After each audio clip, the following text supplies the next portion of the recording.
You're covering Colorado First on CBS News. Colorado at 6. Controversy tonight over a bill that would require Medicaid and insurers to cover weight loss medications. Good evening. I'm Akelia White in for Karen Lee. And I'm Alan Janae in for Michael Spencer this evening. Drugs like Ozempic and Wegovy have helped people struggling with obesity shed some weight. But a new analysis now finds that if insurers are required to cover the drugs, it could increase premiums by millions of dollars a year.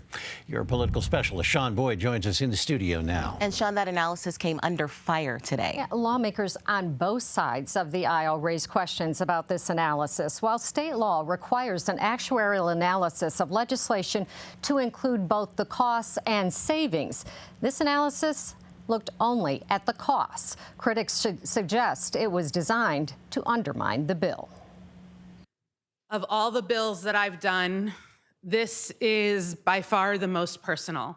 Senator Daphna Michaelson-Janae says she, like thousands of other Coloradans, has struggled with her weight, a struggle that had put her on the path to diabetes. I was almost at the spot where my next visit, I would be considered diabetic.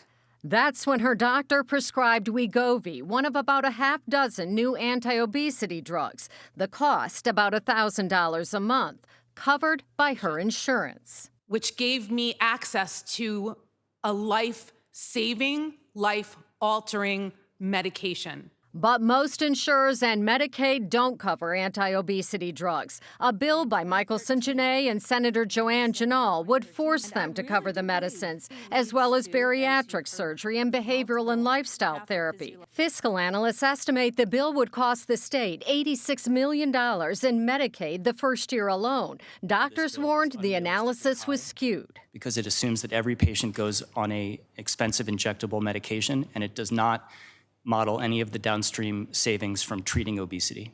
And those savings are significant. Obesity is linked to 200 other diseases, including cancer, stroke, liver, and heart disease. An actuarial analysis of the bill's impact on insurance premiums also didn't account for any long-term savings, despite a law requiring it. It's not like we told the actuaries, you can include long-term health impacts if you want to, and if it's really hard, just don't do it. We needed that. The analysis concluded premiums would increase by more than $30 million in the first year alone if the bill became law. The Colorado Association of Health Plans says it could run even higher. These drugs have such a cost that it is not possible to completely mitigate the ramifications. Michaelson-Janae disagrees and says the bill is also about health equity. Many people who need access to anti-obesity medications do not have access because of cost and insurance coverage. And today, I want to fix that for some people. Both the Colorado Division of Insurance and Department of Healthcare Policy and Financing opposed the bill unless coverage of medications was removed. The bill sponsors refused. The measure did pass the Senate Health and Human Services Committee 5-3. But it will have a tough time getting out of appropriations due to that cost and no information about the potential cost savings.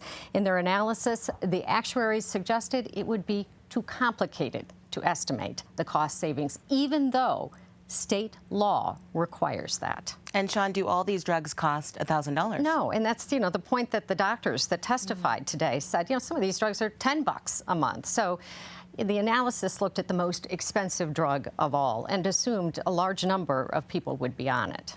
All right, Sean, thank you so much. Very interesting. Sean, thank you very much.